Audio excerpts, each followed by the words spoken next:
Gracias, diputado presidente. Muy buenas tardes, señorías.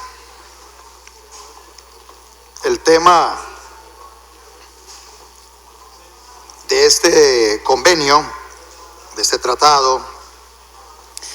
está vinculado al desarrollo, a cómo podemos lograr el desarrollo. Y creo que es pertinente que repasemos, antes de aprobar este proyecto en segundo debate, que repasemos algunas de las claves para lograr el desarrollo de las naciones. Ayer hice algunas anotaciones sobre este tema, y es que en este tema de lograr el desarrollo no hay que inventar el agua tibia, ya está inventada. No hay que inventar la rueda. Solo basta con ver cuáles son los países más desarrollados del planeta y cuáles son las políticas públicas que les caracterizan y que les permitieron a estos países llegar a esos niveles de desarrollo. Y ahí nos vamos a encontrar, señorías, con que aquellos países que tienen mayor nivel de prosperidad, mayor nivel de desarrollo humano, mayor nivel de felicidad, menos pobreza, son los países que han seguido la senda de la libertad económica. Y por el contrario, aquellos países que son pobres, donde hay miseria, donde hay corrupción, donde prácticamente no hay inversión, esos países son los países que han abrazado las tesis socialistas, estatistas. Son aquellos países donde hay un autoritarismo que también violenta otro tipo de libertades que tiene que ver con las libertades políticas. Y son esos los dos caminos, señorías. Y esos caminos, de alguna manera, están representados en Costa Rica por los diferentes partidos políticos, con los diferentes matices. El partido Frente Amplio, básicamente a través de sus políticas públicas, nos lleva a ese nivel de empobrecimiento paulatino que puede ir acelerando hasta convertirse en un empobrecimiento muy rápido, habida cuenta de que nosotros en Costa Rica no tenemos los recursos naturales que sí tienen otros países que han seguido la senda socialista o la senda un poco más aquí latinoamericana del socialismo del siglo XXI. Y por otro lado está el Partido del Movimiento Libertario, que representa precisamente las políticas públicas que buscan que nuestro país alcance altos niveles de desarrollo a través de la defensa del Estado de Derecho, la seguridad jurídica, la defensa de la propiedad privada, la eliminación de trabas para que haya inversión en el sector privado, la promoción de la competencia, la lucha contra los monopolios públicos y privados, el comercio libre, los impuestos bajos y también con un sistema que sea una tasa baja, única, uniforme, que no sea confiscatoria, que los impuestos tampoco dirijan el consumo hacia un lugar y otro lugar, sino que sean desde el punto de vista del contribuyente bastante neutros en relación con su pago, pero indudablemente que no sean confiscatorios. Esa ruta, que es la ruta que ha venido defendiendo el Partido Movimiento Libertario desde sus inicios, es la que garantiza que los pueblos se desarrollen. Por eso nos mantenemos en política, por eso nosotros, como partido político, le brindamos a los costarricenses políticas públicas que nos permitan llegar a esos niveles de desarrollo que tienen las naciones más prósperas del planeta. Eso habría que compatibilizarlo y combinarlo también con el derecho que tienen las personas de escoger libremente a dónde cotizan. Las personas, el derecho que tienen las personas de escoger a dónde matriculan a sus hijos, qué profesores les dan clases a sus hijos, qué médico les atiende, y básicamente que se reconozcan esas libertades fundamentales, la libertad de escoger, que es algo consustancial a la naturaleza misma del ser humano. Y en esto encuentro yo otra gran contradicción del Partido Frente Amplio, porque es un partido que defiende libertades individuales como las defiende el Partido Movimiento Libertario. Defienden la libertad que tiene cada quien de tener su propia creencia religiosa o no tener ninguna. Defienden el derecho que tiene cada quien de tener su preferencia sexual, igual que el movimiento libertario. Pero es interesante, defienden esas libertades personales, inclusive el derecho que tienen dos personas de casarse, aunque sean personas que tengan la misma preferencia sexual, pero no les reconocen a esas personas el derecho de escoger a quién le compran un determinado bien y servicio.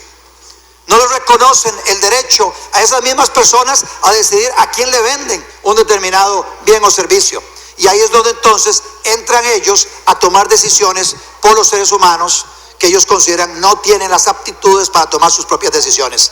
Y esa arrogancia fatal de la izquierda, no solo costarricense, de la izquierda latinoamericana, izquierda mundial, nos lleva a políticas públicas contradictorias de parte de esos partidos, pero políticas públicas que a final de cuentas, en la parte de libertades económicas, llevan los países, las naciones, al empobrecimiento masivo. Y por eso es que es cuestión de agarrar el índice de libertad económica del Instituto Fraser, el índice de libertad económica del Instituto del Heritage Foundation, de la Fundación Heritage, o también los índices del Foro Económico Mundial, para darnos cuenta de cuáles son los países más prósperos, cómo llegaron allá, qué políticas públicas aplicaron, para darnos cuenta que las tesis socialistas lo que hacen es empobrecer a las naciones, y que las tesis liberales son las que hacen prosperar a las naciones, y que en unas naciones más prósperas obviamente las personas viven mejor, tienen mejores condiciones de vida, tienen mayor nivel de felicidad, mayor nivel de desarrollo humano, mayor nivel de calidad de educación, calidad de servicios médicos, mayor nivel de las obras de infraestructura que requieren para que el país sea más competitivo. Y esa es la ruta, señorías. Por eso les decía al inicio de mi participación que el agua tibia ya está inventada hace rato. Y para aquellos que tal vez el tema ideológico se les hace un colocho y que no quieren entrar en una discusión ideológica, pues yo los invito entonces a que tengamos una discusión pragmática. Y la discusión pragmática es: veamos los números, dejemos a un lado las posiciones ideológicas y veamos los números fríos, las políticas públicas así, fríamente, sin ningún sesgo ideológico. Y también desde ese punto de vista, todos debieran concluir que los países más prósperos son aquellos que aplican políticas públicas liberales, porque está demostrado en este gran laboratorio que es el planeta Tierra, donde hay casi 200 países, y donde en estos países se han aplicado políticas públicas a lo largo de la historia, y ahí se puede determinar cómo a través de las políticas públicas liberales que respeten el Estado de Derecho, que promuevan la competencia, que defiendan la propiedad privada, donde haya seguridad jurídica, donde haya separación de poderes también, donde haya una democracia liberal, que es la democracia que básicamente lo que hace es respetar esa separación de poderes, donde hay pesos y contrapesos, donde hay elecciones libres, democráticas, periódicas. Bueno, esos países donde se dan esas condiciones son los países más desarrollados y más prósperos. Yo espero que a la hora de que nosotros aprobemos un proyecto como este, el segundo debate, también estemos interiorizando que la ruta hacia la prosperidad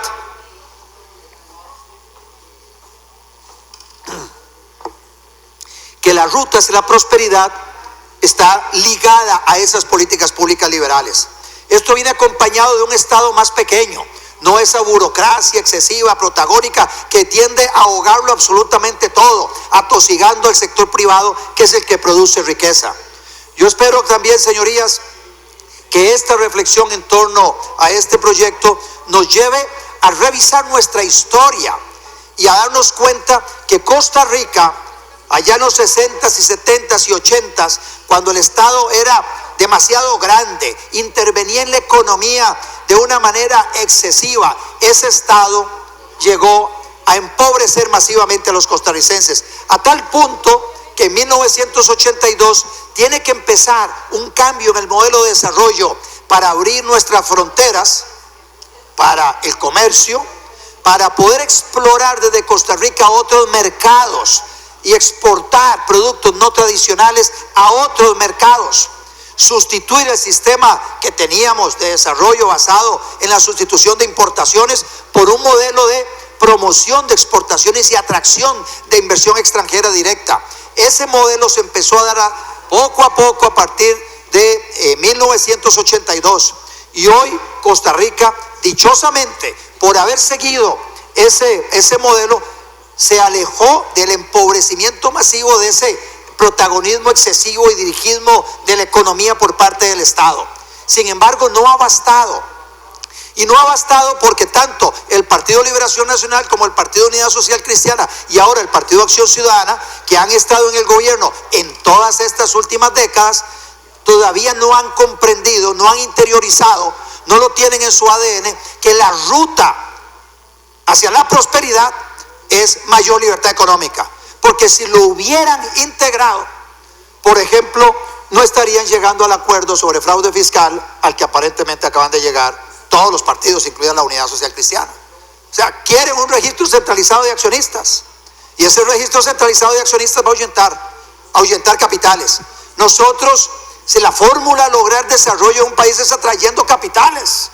atrayendo inversiones, pero no se hace mediante un registro centralizado de accionistas en manos del Estado, que a final de cuentas, esa información, esa base de datos va a terminar en las manos de alguien que va a empezar a divulgarla, así como se ha divulgado los papeles de Panamá en una forma espuria, obtenida esa información en forma espuria y luego divulgada, pues de igual manera, muy probablemente así suceda con el registro de accionistas. Pero lo paradójico de todo esto es que nosotros estamos acá haciéndole el favor a países que persiguen a los ciudadanos de sus países, que están sacando sus capitales de verdaderos infiernos fiscales. Hay países que tienen, ustedes saben, un sistema de impuestos sobre la renta mundial, y estas personas con rentas que llegan a veces hasta el impuesto de la renta que llega hasta el 75%, lo que hacen es ver de qué manera defienden su propiedad de la voracidad fiscal de sus gobiernos, y entonces buscan países a donde llevar esos recursos. Bueno, un país receptor de ese tipo de inversiones es Costa Rica, y Costa Rica le ha tendido, digamos, alfombra roja, ese tipo de inversión que luego se distribuye entre diferentes personas jurídicas para invertir en bienes inmuebles, para invertir en actividades comerciales, actividades de servicios de todo tipo. Pero lamentablemente, con esta disposición a la que están llegando la Unidad Social Cristiana, Liberación Nacional, el Partido Acción Ciudadana y el Frente Amplio, con esto, si el gobierno de Francia, por ejemplo, quiere saber